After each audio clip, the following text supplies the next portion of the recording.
नमस्कार दोस्तों, हमारे YouTube चैनल ज्ञान वेदास में आपका एक बार फिर से स्वागत है।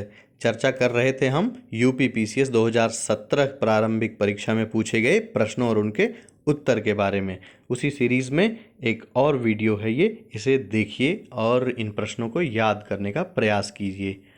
राज्यसभा द्वारा संविधान के अनुच्छेद 249 के अंतर्गत पारित संकल्प, जिसके द्वारा संसद को राज्य सूची के विषय पर राष्ट्रीय हित में विधि निर्मित करने का अधिकार दिया गया हो, वो कब तक प्रवृत्त रहेगा? इसका उत्तर है 1 वर्ष से अधिक नहीं, यानी मैक्सिमम 1 साल तक ऐसा जो अधिकार है वो प्रवृत्त रहेगा। तो इसमें से आप एक चीज़ और याद रखिए कि अनुच्छेद 249 में क्या कहा गया है कि संसद राज्य सूची के विषय पर राष्ट्रीय हित में विधि निर्माण कर सकती है और ऐसा अधिकार 1 वर्ष से अधिक तक प्रवृत्त नहीं रहेगा। अगला प्रश्न है, बराबर पहाड़ी पर कुल 4 गुफाएं हैं। सही था, ये स्टेटमेंट करके दिया हुआ था और इसमें से कौन सा गलत था ये पूछा था। तो बराबर पहाड़ी पर कुल 4 गुफाएं हैं, सही है। 3 गुफाओं की दीवार पर अशोक के अभिलेख उत्कीर्ण हैं, ये भी स्टेटमेंट सही है। ये अभिलेख इन गुफाओं को आजीवकों को समर्पित होने का उल्लेख करते हैं, ये भी सही है। चौथा स्टेटमेंट था कि ये जो गुफाएं हैं वो 6ठी शताब्दी ईसा पूर्व की हैं, तो यही स्टेटमेंट गलत था क्योंकि ये गुफाएं मौर्य काल की हैं, इसलिए चौथा स्टेटमेंट गलत था। अगला प्रश्न देखिए, महाजनपद से रिलेटेड था कि 6ठी शताब्दी ईसा पूर्व का मत्स्य महाजनपद कहाँ स्थित था। तो इसका उत्तर है राजस्थान में। मत्स्य की राजधानी थी विराटनगर। तो जो महाजनपद काल में 16 महाजनपद हुए हैं, उससे क्या प्रश्न पूछता है कि महाजनपदों की राजधानी कहाँ है और उनकी अवस्थिति कहाँ है। तो इस संदर्भ में जो है मैं जल्दी ही एक वीडियो अपलोड करूँगा अपने चैनल पर, उसे आप ध्यान से देख लीजिएगा, महाजनपद भी आपको याद हो जाएंगे। तो फिलहाल ये प्रश्न याद रखिए कि 6ठी शताब्दी ईसा पूर्व का मत्स्य महाजनपद राजस्थान में था और मत्स्य की राजधानी थी विराटनगर। अब देखिए, सूची 1 को सूची 2 से सुमेलित करना था। गांधार कला कुषाणों से संबंधित थी। जूनागढ़ शिलालेख रुद्रदामन से संबंधित है।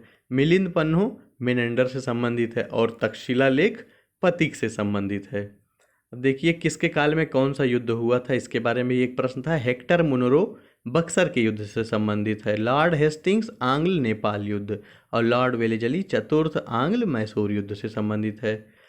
एक और प्रश्न जो पूछा जाता है, हाल के वर्षों में पूछा जा रहा है, किसी वंश का अंतिम शासक पूछे जाने का ट्रेंड चल रहा है।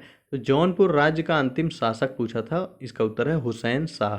जौनपुर राज्य का अंतिम शासक हुसैन शाह था। प्रोटेम स्पीकर सामान्यतः नियुक्त किया जाता है किसे? नवनिर्वाचित लोकसभा के वरिष्ठतम सदस्यों में से एक को।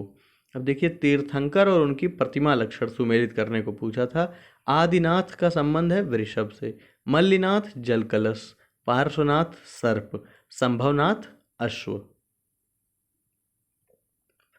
संविधान की तीसरी अनुसूची में क्या उपबंध हैं, ये दिया था 4 ऑप्शन और इसमें से कौन सा एक सही है वही पूछा था और कौन सा कोई एक गलत दे देगा। इस तरह दोनों तरह पूछता है, कौन सा सही है या इसमें से कौन सा गलत है। तो इसे देखिए, तीसरी अनुसूची में क्या उपबंधित है? संघ के मंत्री के लिए पद की शपथ का प्रारूप, उच्चतम न्यायालय के मुख्य न्यायाधीश द्वारा ली जाने वाली शपथ का प्रारूप और संसद के सदस्य द्वारा ली जाने वाली शपथ का प्रारूप। इसमें जो है राष्ट्रपति की शपथ का प्रारूप नहीं दिया हुआ है तीसरी अनुसूची में। अगला प्रश्न है, बुलक कैपिटलिस्ट किसे कहा जाता है? उन किसानों को जिनके पास कुछ साधन तो है लेकिन वो धनाढ्य नहीं है।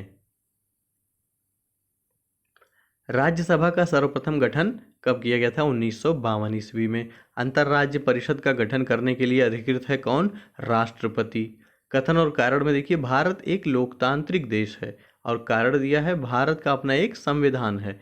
तो इसका सही उत्तर होगा ए आर। दोनों सही तो है लेकिन ये व्याख्या नहीं करता है। भारत एक लोकतांत्रिक देश है, ये भी सही है। भारत का अपना एक संविधान है, ये भी सही है, लेकिन ये कथन जो है वो कथन कारण एक व्याख्या नहीं कर रहा है।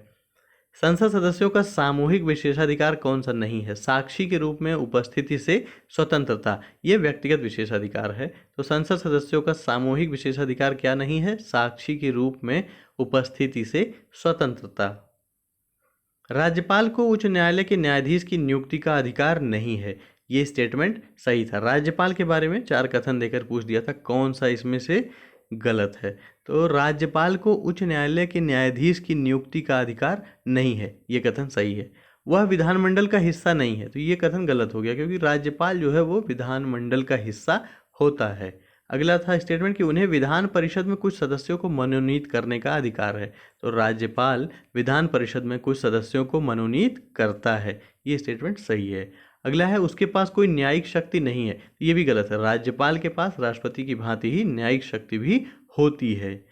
अब देखिए क्षेत्रीय परिषदों के बारे में भी स्टेटमेंट दिया था और पूछा था कौन सा सही नहीं है। तो क्षेत्रीय परिषदों के बारे में जो सही नहीं है वो यह है कि क्षेत्रीय परिषदें संवैधानिक संस्था नहीं है। इसमें दिया था कि क्षेत्रीय परिषदें संवैधानिक संस्था हैं, जबकि ये गलत है। क्षेत्रीय परिषद संवैधानिक संस्था नहीं है। क्षेत्रीय परिषदों के बारे में 3 स्टेटमेंट जो सही है उसे देख लीजिए कि 5 क्षेत्रीय परिषदों की स्थापना राज्यों के पुनर्गठन अधिनियम 1956 के अंतर्गत की गई है। यद्यपि चंडीगढ़ राज्य नहीं है, फिर भी एक क्षेत्रीय परिषद में शामिल है, और क्षेत्रीय परिषद एक परामर्शदात्री संस्था है, ये भी सही है।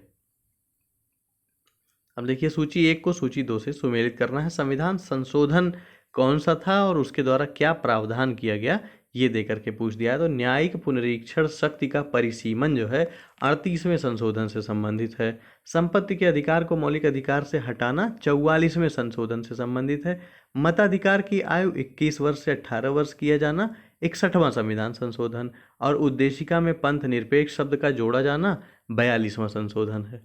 अगला प्रश्न, भारतीय संविधान में राज्यों का संघ की संकल्पना को प्राप्त किया गया है कहाँ से?